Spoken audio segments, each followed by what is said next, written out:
প্রমাণ বারবার আছে।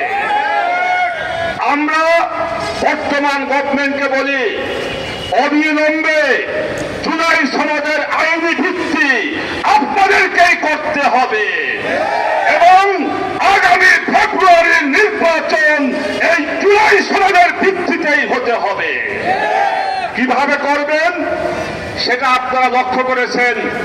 গতকালকেও বর্তমান সরকারকে বাংলাদেশের আইনজীবী বিশেষজ্ঞ ব্যক্তিগণ তারা পরামর্শ দিয়েছেন, জুলাই সনদের সবচেয়ে বাস্তবায়নের দুইটা পথ রয়েছে, নিরাপদ পথ।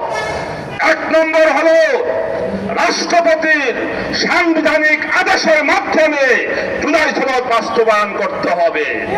যদি প্রয়োজন মনে করে তাহলে গণভোটের মাধ্যমে এই সাংবিধানিক আদেশকে আমরা সমর্থন করব। এই দুই পথেই আমাদের এই সনদ বাস্তবায়ন করতে হবে। তো পরিষ্কার কথা বলি, জুলাই সনদ এটা হলো আগামীর বাংলাদেশ গড়ার সনদ। জুলাই সনদ আগামীর ইনসাফ ভিত্তিক বৈষম্যহীন বাংলাদেশ গড়ার সনদ। জুলাই সনদ স্বৈরাচার বাংলাদেশকে মূলোৎপাটন করার সনদ। তাই জুলাই সনদ থাকলে বাংলাদেশ ভালোভাবে চলবে। যদি এই সনদ বাস্তবায়ন না হয়, যারা আগামীতে ক্ষমতায় যাবে তারা আবার স্বৈরাচারের রূপ নেবে। তাই পরিষ্কার কথা, জুলাই সনদ বাস্তবায়ন করার আগ পর্যন্ত আমরা রাজপথ থেকে ঘরে ফিরে যাব না। দ্বিতীয় বিষয় হলো জাতীয় পার্টি যেই অপরাধের কারণে আওয়ামী লীগকে নিষিদ্ধ করা হয়েছে, সেই অপরাধে দোষী জাতীয় পার্টি এবং 14 দল তাদের কার্যক্রমকে নিষিদ্ধ করতে হবে।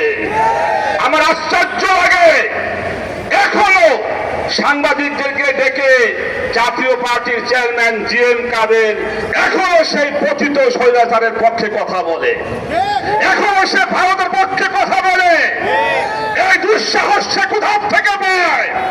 আমরা পরিষ্কার বলি, আওয়ামী লীগের দোষক জাতীয় পার্টি এবং 14 দলকে নিষিদ্ধ না করলে দেশের জনগণ যা যা করতে হয় তাই করবে ইনশাআল্লাহ। তাই অবিলম্বে প্রশাসনে সরকারে গাপটি মেরে থাকা আওয়ামী দূষণ এবং তাদের লেসপেন্সার এবং জাতীয় পার্টি সহ 14 দলকে নিষিদ্ধ করতে হবে। 3 নম্বর কথা হলো